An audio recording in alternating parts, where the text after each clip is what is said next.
خاطب؟ انا لا مش خاطب، بحب. بتحب؟ وبتكتب شعر وبتحب؟ بحب وخنتنا الملعونه 4 سنين وانا بحبها، وفي الاخر راحت لواحد احلى مني عشان الحلا يعني.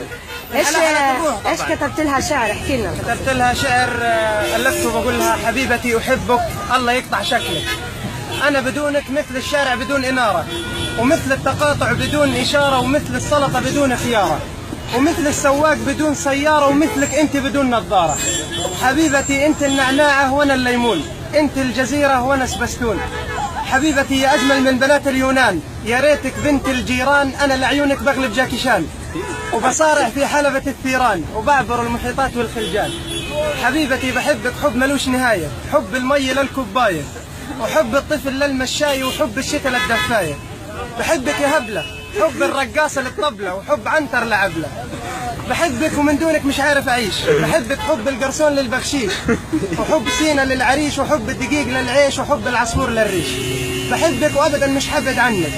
بحبك حب المانجي للعصير، وحب السكر للفطير. بحبك ويلعن أبو اللي جابك. كفنا الشاب والله.